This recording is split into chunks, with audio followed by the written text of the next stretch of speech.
Buon pomeriggio amici videospettatori e ben trovati con Andrea Stagni per le telecamere della Wii Sport SD, che quest'oggi si trova a Santa Teresa di Riva per scoprire quanto accaduto nella settima giornata del campionato di giovanissimi regionali Girone D. Si affrontano Ionica e Città di Messina. Vediamo qui riscaldarsi le due formazioni che quest'oggi scenderanno in campo. Grazie all'aiuto delle nostre grafiche vediamo anche quali sono gli 11 uomini scelti dai due allenatori per scendere in campo. Città di Messina che nel precedente turno è dovuta rendersi all'Orsa perdendo per 3-1 e che vuole subito rialzare la testa. Sconfitta anche per la Ionica che ha perso in casa della Football 24 per 4-2.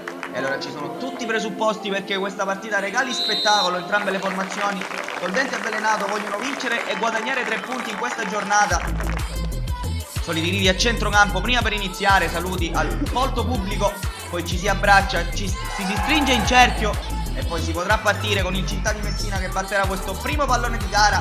Attaccheranno da destra verso sinistra, in completino bianco-blu risponderà la Ionica, da sinistra verso destra, in completino nero e giallo. Prova subito il Città di Messina a lanciare avanti questo pallone, riesce però dal retroguardia della Ionica a spazzare. La prima occasione però è per gli ospiti che conquistano questo calcio di punizione. Alla battuta andrà a Mangano, anche se la distanza è molta, prova direttamente ad andare in porta Mangano. Con qualche dubbio informante, estremo difensore della Ionica, controlla il pallone uscire, ma ci ha provato con grande personalità il numero 10 della formazione del Città di Messina, che poi suona la carica ai suoi. Ancora loro qui che provano ad avanzare, Convenuti che fa tutto benissimo da solo, poi riesce ad allargare, pallone che viene spedito in mezzo, un po' lungo per tutti, riesce ad arrivarci però Majorana che poi all'indietro serve Maesano che prova a girare col sinistro, palla che finisce alta, ma bella azione corale del Città di Messina che sta ingranando. È partita subito forte e ancora qui avrà un'altra occasione, ancora da calcio di punizione, questa volta da zona molto più interessante. Alla battuta questa volta andrà Majorana con il destro, una deviazione, pallone che finisce di un soffio al lato della porta protetta da informante. Sarà calcio d'angolo in favore del Città di Messina, calcio d'angolo che viene battuto corto.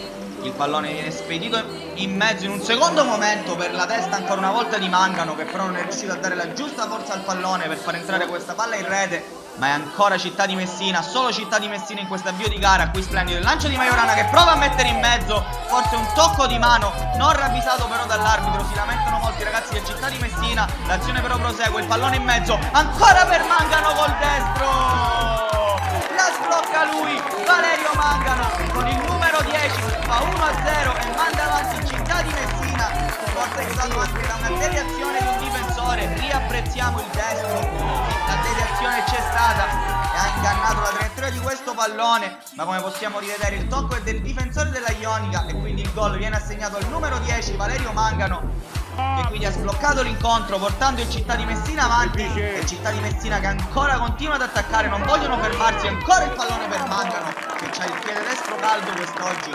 Questa volta però la palla finisce alta, prova adesso a rispondere la Ionica dall'altro lato, questa volta con la Fauci che prova a calciare col destro, ma la palla finisce alta. Adesso si lotta a centrocampo, sta per scadere il tempo della prima frazione di gioco e infatti arriva il duplice fischio del direttore di gara che manda le squadre a riposo sul parziale di 1-0 in favore del Città di Messina.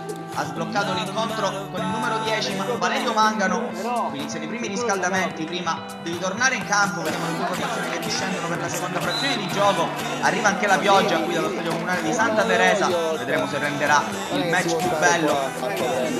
La prima occasione, neanche a dirlo, è per il Città di Messina che conquista questo calcio di punizione dal limite dell'area. La battuta andrà Maesano che prova con il sinistro il giro, palla che però gira troppo e si spegne al lato.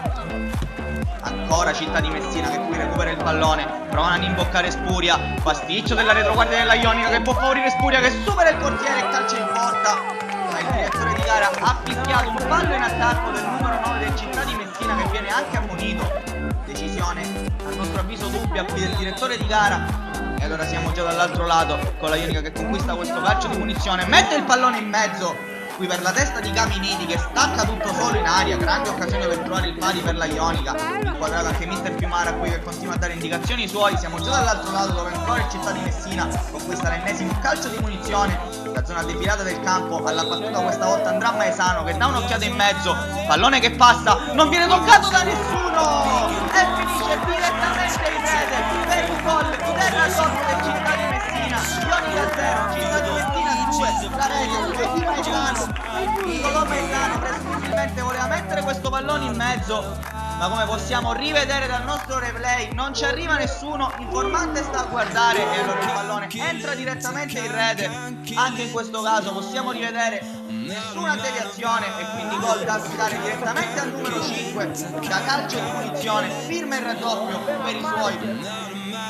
Ionica che prova allora in qualche modo a riaprire il match, perlomeno qui con il neo entrato trovato che fa tutto benissimo, poi riesce a mettere questo pallone in mezzo, pallone che finisce ancora una volta per Caminiti che prova la girata al volo, non riesce però a impattare bene il pallone, non riesce a dare la giusta forza e allora vediamo per la prima volta inquadrato Forestieri che non ha problemi e siamo già dall'altro dove ancora Maizano splendidamente apre questo pallone per Venuti che la mette di prima intenzione sul secondo palo dove stacca Spuria di testa.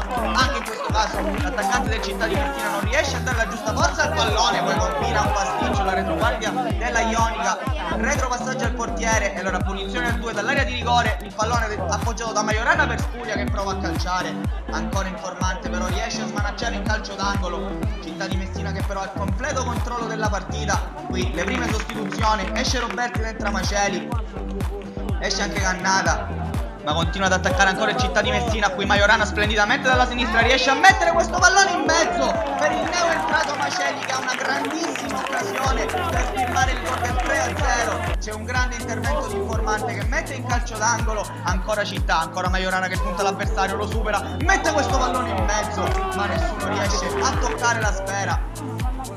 Grande prestazione anche del numero 11 del Città di Messina.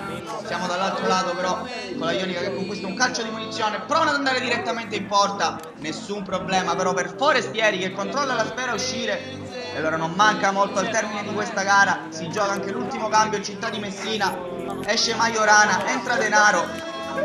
Quando mancano pochi istanti al termine del match si lotta qui a centrocampo, riconquista il pallone il Città di Messina ma non c'è più tempo per il direttore di gara che fischia 3 volte e sancisce la fine del match. Il Città di Messina si impone per 2-0 contro la Ionica, tornano alla vittoria i ragazzi di Mister Fiumara e noi vi lasciamo così con le solite immagini dei festeggiamenti sotto le nostre tribune. È inquadrato qui il signor Sacca. Dalle telecamere della Wii Sport per quest'oggi è tutto, alla prossima!